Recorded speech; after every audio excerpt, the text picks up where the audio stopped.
G'day, battlers, and we're back again for another Silph Arena monthly meta. Now, this video is going to be a little bit different for those of you who've been subscribed for a little while, even just the last month. Usually, I come out with a meta simplified infographic every single month. This time, it's not going to be quite that simple. I'm not going to be having an infographic, and we'll talk about that as we go. The skinny bit is that I am currently in the US, and time's a little tight on that front. But regardless, we're going to be jumping in for the Forged Cup, which is, if you're familiar with the Ghost Stadium cliffhanger format, it's pretty similar to that in the sense that you've got 17 points, and you're going to be able to spend those points on building up your team with better Pokemon being costing more points, and not worse Pokemon, but just not as good meta strong Pokemon costing a little bit less. So you can generally only bring a few of the big meta picks, and you can bring a little few more of the sort of more spicy, less hardcore meta picks into your team of 6.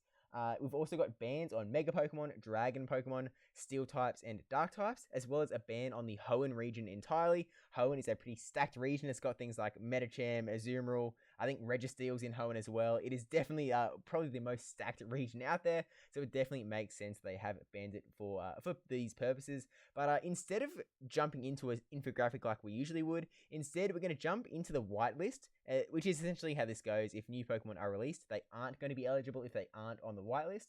And we're just going to talk through sort of how you might want to approach this meta, because I think the way that I approach the meta simplifieds usually is that it's a starting point. It's a way to get your head in the game, get an idea about what's going on, so you can then go ahead and build your teams for those early practice tournaments and the like. So I'm going to bring the whitelist up now. Here we are. I'm in a little bit in the way, so I'll put me over here for now. I'll move myself in a sec.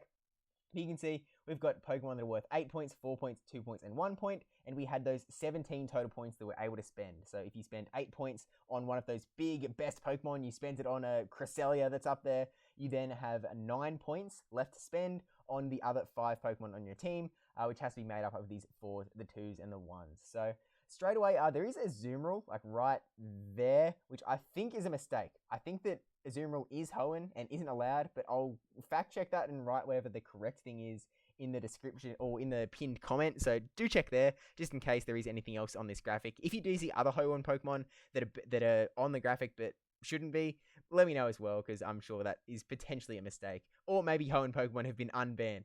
We don't know. We're just going to find out as we go. But regardless, let's take a little bit of a look at the 8-point Pokemon to get an idea about how this meta is sort of going to develop. So if we look at Nidoqueen, which has been one of the best Pokemon in the sort of regional circuits, especially the very first one, the EUIC over in Germany, I think Nidoqueen really showed its worth. It's a really good Pokemon. Poison Fang, only takes 1, 2, 3, 4, 5 Poison Fang and wins a lot of matchups, and it sort of does really well against the Fairies, and the Fairies are a little bit more free here because the Steel types have been banned. Although in saying that, the Dragons and the Dark types have been banned, which sort of reduces the necessity to have Fairies as much, but regardless, we'll talk about that a little bit more as we go. But then you think about Nidoqueen, you think, what do you need sort of use to counter Nidoqueen? Poison types, ground types, so you might want to bring in something like a Psychic types, and the sort of big one up here is Cresselia. Cresselia, you can be running either Psycho Cut or Confusion. I tended to quote brajSF, who talks about the fact that if you use Psycho Cut as your fast move, you can sort of choose which type of damage you use in the charge move department, so you get a little bit more flexibility by going for that Psycho Cut. But then, what counters Cresselia up here? You've got Frostlass, you've got Jellicent, the sort of ghost types. You've also got Lickitung with that, just hard lick damage and not caring too much about really anything that Cresselia is throwing. With Lickitung also working as a pretty good counter to Frostlass and Jellicent. We've also got Tapu Fini up here, who's essentially working as the budget Azumarill, in the sense that, well, Azumarill's probably banned, so the pseudo Azumarill that is in this meta, but it is up in the 8 points as well, so it's going to be a hard spend. And I think when we were playing in the last meta that had points, which I think was Venture Cup, I could be very wrong, let me know which meta it was, because I probably am wrong, but I think it's sort of more trended towards the sort of lower point picks, so that you could have like a wide array of these sort of still good, but just not the top of the top meta picks. Whereas if you do bring one of those 8-point picks, you're a little bit more restricted. So I think that generally how these metas sort of go, you think about what roles you want to fill, and you think about what Pokemon you can use to replace those Pokemon. So you think, for example, we have Frostlass, for example, which is a pretty hard one to replace. But if we go down to the 4-point tier, we can see that there's a Dugong there, there's a Lapras there, so you can still get that ice damage. There's some other picks as well. In Lickitung, if you want to replace Lickitung, I think Lickitung is probably one of the easiest picks to sort of replace with the lower Pokemon. In the 4-point tier, you have Snorlax, you have Munchlax. I've also got things like Alolan Marowak that can also sort of counter the same stuff just by having that sort of ghost damage and still able to pack a bit of a punch. If you want to bring it down lower, you've got the 2-point tier, where there isn't as much to sort of like hard fill that role, but there's slightly different stuff. Like you can see there's a Surfetch'd there who's got access to Night Slash that again sort of gets that coverage while not being as weak to some of the other stuff. It's not great because you are still taking a lot of damage from the ghost stuff, the psychic stuff. So maybe not the best example, but Night Slash still definitely does add up the damage as well. You've also got some other things that are sort of running around. So I'm seeing a lot of Charmers and Razor Leafers. As we said before, Charmers maybe aren't going to be the most important thing just because there aren't dragons or dark types, which are the two things that Charm is really like super oppressive to take down.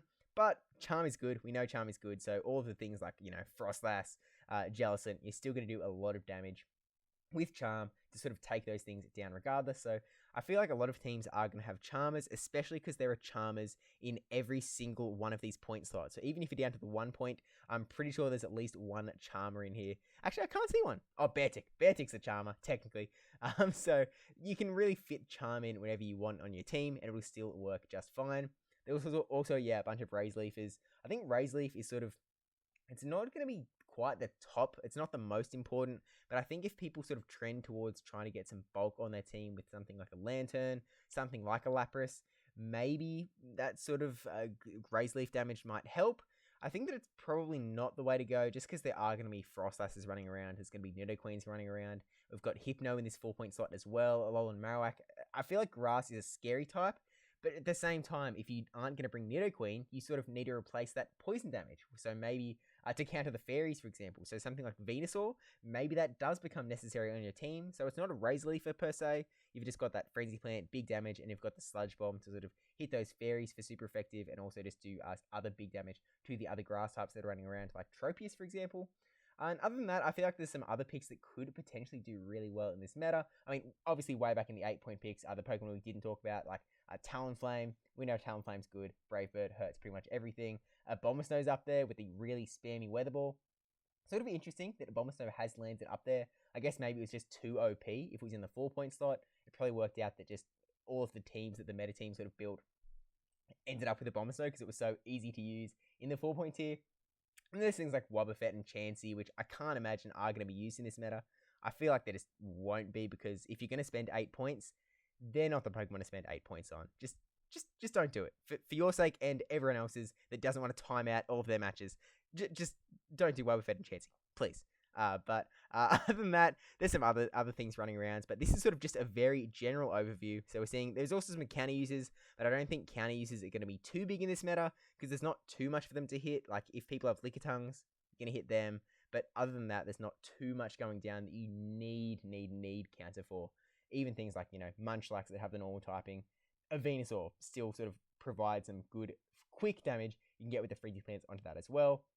And of course, you have the big wall of 1-point Pokemon that you can use to fill up the rest of your team, or for the people that are very spicy out there, build a team of 6 1-point Pokemon. And if you do, of course, as always, send them through because that's always fun to see. But one thing that I actually want to see more than anything else in the entire world is these 6 Pokemon right here run on the exact same team. Slowbro, Galarian Slowbro, Slowking, Galarian Slowking, Slowpoke, and Galarian Slowpoke. All 6. I know like Xpenchu was out there running that in one of the earlier Silph metas. I still don't have a Galarian Slowking, I don't think.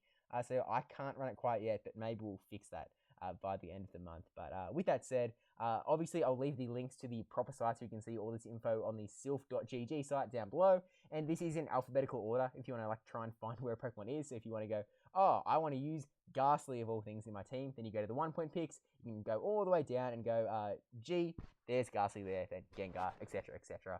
And you can see, because it is alphabetical, that Haunter is all the way over here, a little bit separated from the Ghastly and Gengar. So with that said, again, this is a very different video, maybe less less informative, but hopefully it still gives you a little bit of a starting point as you sort of build your teams. And we'll see how the meta does end up developing, because I think that this meta in particular is going to have a lot of variety.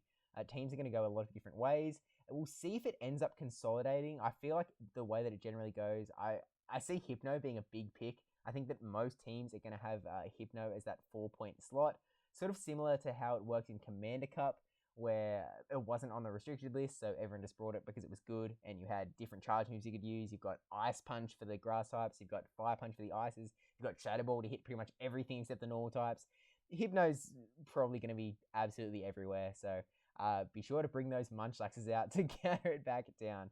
But with that said, thank you for watching. Don't forget to like, comment, subscribe, especially that subscribe one. I'll be back in the homeland soon enough, just in a couple days' time, so we'll be back on the regular videos soon, maybe. So if you do win any early tournament stuff in this meta, do shoot it through. I think there's a link in the description down below to like send stuff through a Google Drive. And yeah, I will see you in the next one. Probably a lot more Southern Hemisphere-y. Okay, bye.